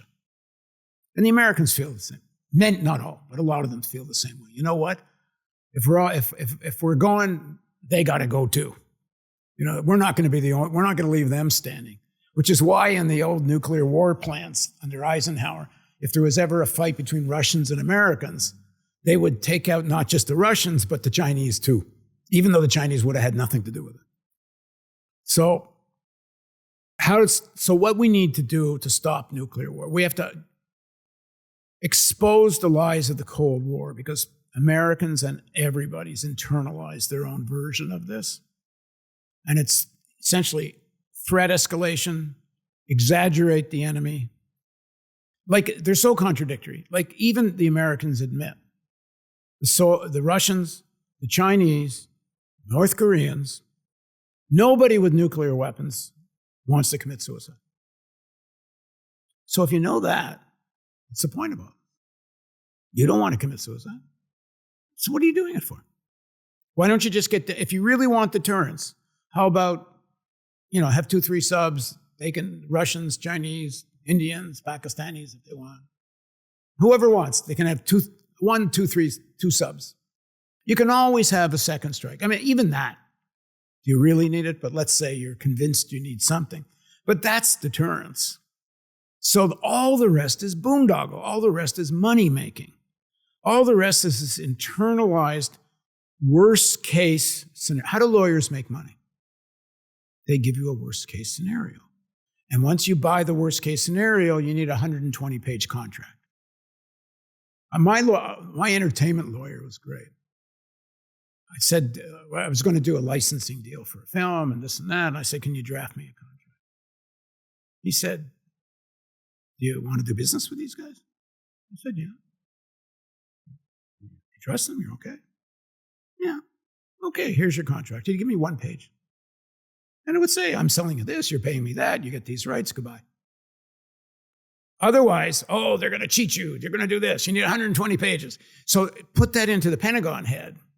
So many people are making money in the United States, in Russia, in China, in India, in Pakistan, you name the place. People are making money out of worst case scenarios, and then they convince their populations, only we can defend you from the worst case scenario. And it's not true. There's no defense. That's the big lie. There is no defense from the worst case scenario because the worst case scenario is nuclear war, nuclear winter, and we're done. So it's all based on lies. So the film, we're going to try to unravel the lies that underpin the nuclear weapons architecture. Then some concrete rational steps. Get rid of ICBMs. Unilateral things that the U.S. can do all on its own.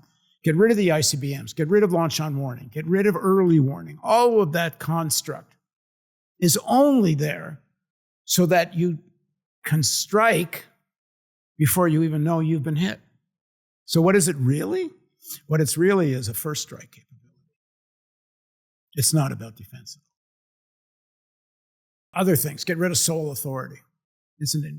You trust one president who's a Christian, professes to be a Christian nationalist, true believer who doesn't think we need elections. And there may be worse may still be to come. You trust one person to end the world, end human civilization. Say no to the Golden Dome. Anti-ballistic missile systems are inherently dangerous. Like I have this line, the only thing worse than the Golden Dome not working and being a trillion-dollar boondoggle is that it does work. To the extent it works, if it can take out any incoming missiles from Russia or China, all it does is make Russia and China have to build more and maybe build their own anti-ballistic missile system. So now you get a whole nother phase of the arms race. But the point people need to understand, and even Governor Jerry Brown, who's in my film,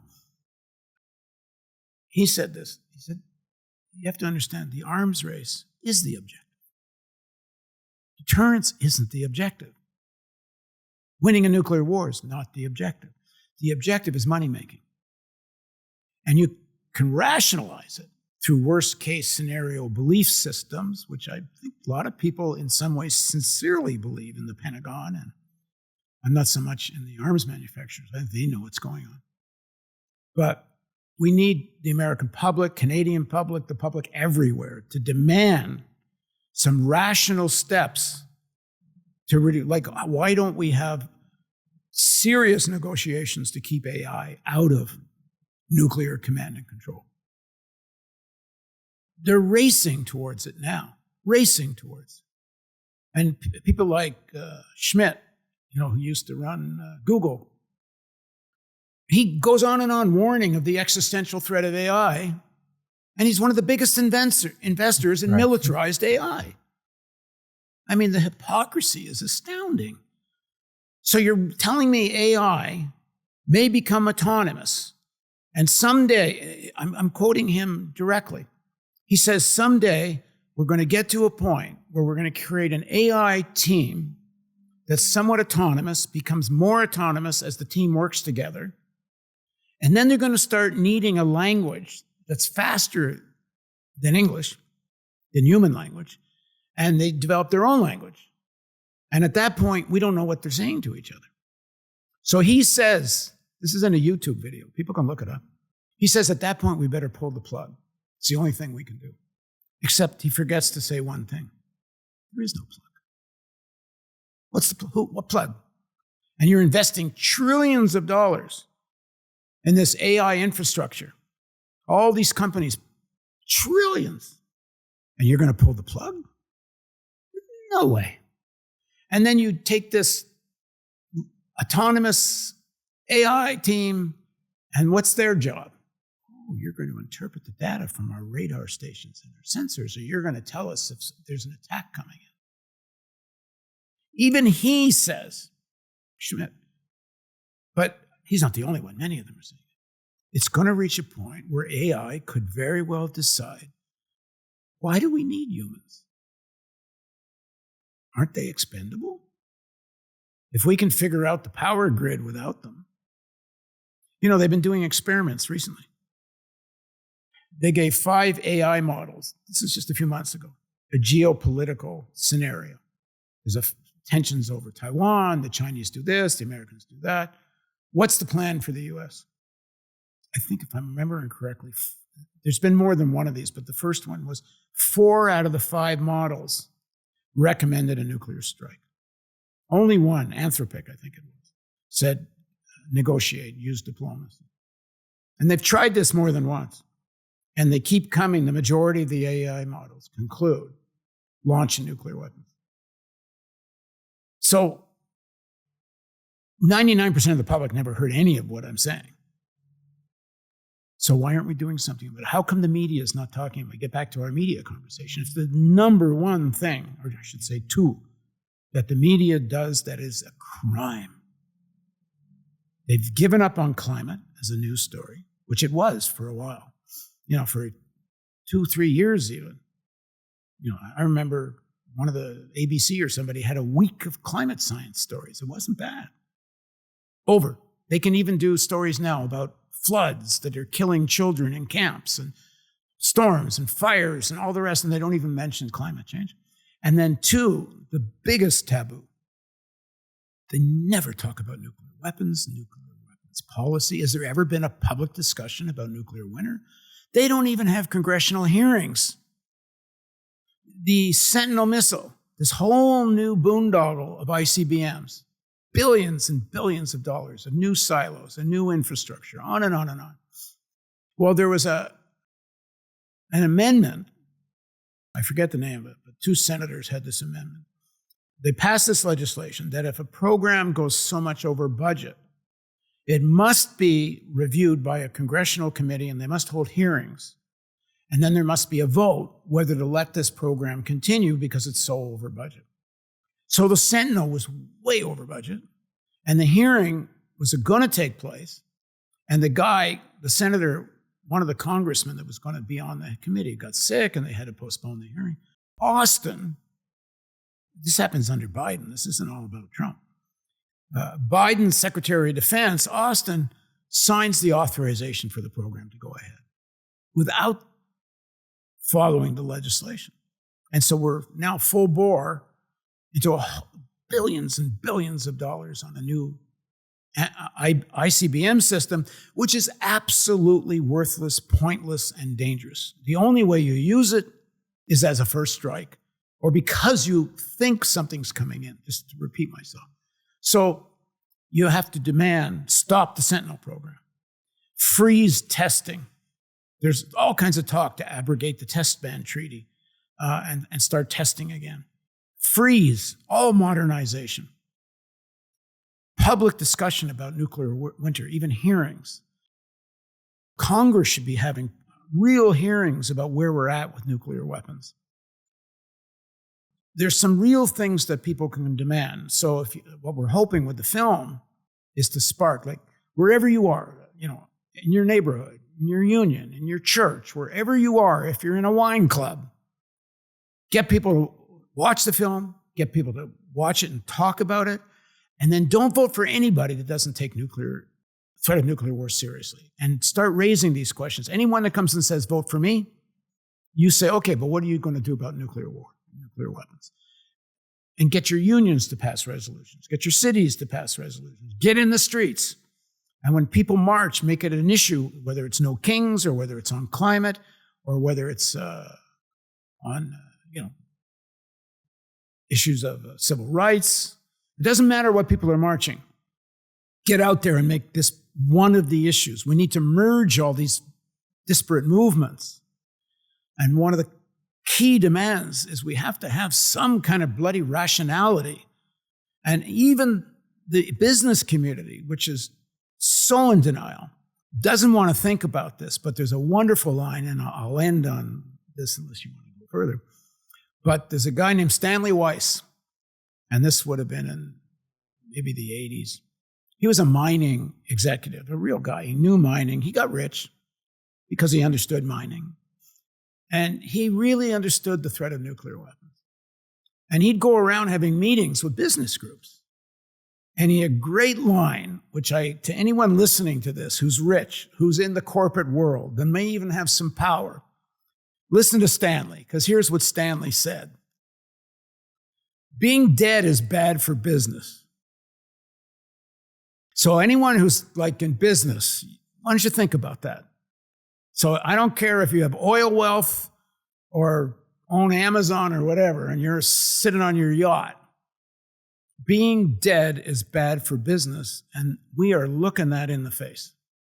Well, the movie Dr. Strangelove, How I Learned to Stop Worrying and Love the Bomb, ends with, spoiler alert, a scene of a man straddling a nuclear bomb, waving a cowboy hat. I hope that does not happen. I'm going to end this on an optimistic note. I'm now that you brought it out, there'll be more discussion. And when the movie comes out, hopefully we start having those type of discussions. Let's start wrapping up. What would you like your legacy to be? How do you want to be remembered? You know, I don't think about it much. I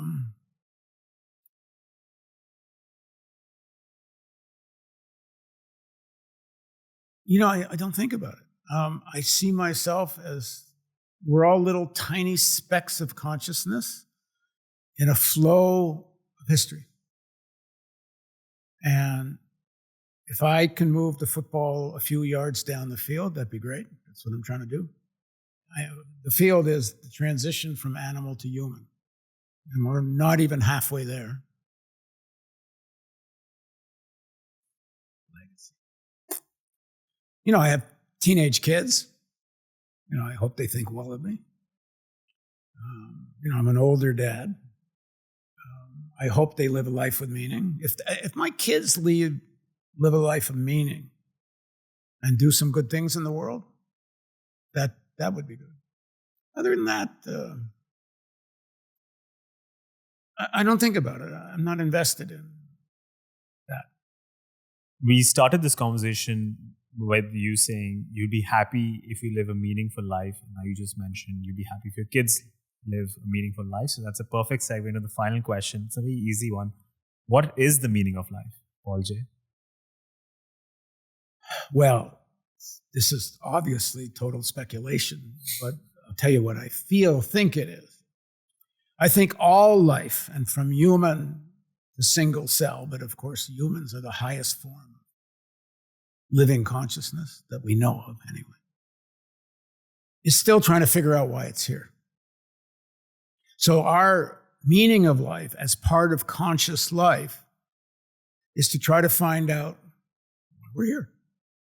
And right now, this is going to sound a little Muskian, but he doesn't get it because it's all about his ego. Right now, the meaning of life is to preserve and advance a civilization that becomes increasingly conscious, and maybe at some point we'll figure out, assuming there is a reason, we'll figure out more about why we're here. But the defense of real human consciousness, not mystical, metaphysical, Muskian, go to Mars and space, and someday maybe there'll be a statue of Elon somewhere. No, that's people that do worry about their legacy. No, I think we just have to try to defend. And what's the greatest obstacle to a more conscious humanity? Inequality, poverty. The vast majority of humans don't get time to think. They have to work all day. 2 jobs, 3 jobs. They can't feed their kids. Their money's running out at the end of the month. Or they're worried about war. The vast majority, so one of the beauties and possibilities of AI and robots is to free humanity from the drudgery of most labor and free people to do art, to write, to think, to become more conscious. So if we can create a society that liberates humans to be, so these millions and millions of people, of which there's probably thousands of Einsteins, thousands of geniuses, thousands of artists, and thousands of incredible talent that's wasting away because they can barely eat every day. Imagine liberating and unleashing that force. Then we start to get to a place where maybe we can really address more seriously the meaning of life, because we'll have so much more consciousness to share. Because individually, humans, nothing. And I mean that literally. There's stories of feral kids. They had this kid in the Fiji that was put in a chicken coop by its parents for the first 6-7 years, lived in a chicken coop because the parents were mentally handicapped and they had to go work in the fields. And 7 years after living in a chicken coop, the kid's pecking food, making sounds like a chicken, flapping its arms like a chicken. So detached from human culture, we can't even walk. As an individual, we can't talk. Put us with wolves or chickens, we act like animals. Human culture is the powerhouse. So imagine if we liberate millions more people to contribute to that storehouse of culture and consciousness. Now we're talking. Then we start moving to being humans more than animals. So for me, the meaning of life is, what can I do to help us, get a little further in that direction? Paul J, if people wish to connect with you, watch your movies, watch the analysis news, how can they find you? Well, the website's theanalysis.news. And we have a website for the film. It's still very early because the film's not coming out till September of 27. But there's a stop-nuclear-war.org. And that's giving updates on the film as we make it and so on. If people want to actually volunteer to help when the film comes out, get on the email list, because we're hoping there's sort of like groups, chapters, whatever, all over the world, actually, where people can get, start this kind of discussion. That's the way to find you and help out. Paul, thank you so much for your time. This was a real privilege. It was an honor for me. Thank you. Oh, thanks. For me too. This is No Time. If you liked what you just watched or listened to, then please consider supporting this project. You can subscribe on YouTube, follow on Spotify, rate 5 stars on Apple Podcasts. This project is a labor of love, but it just cannot survive on love alone.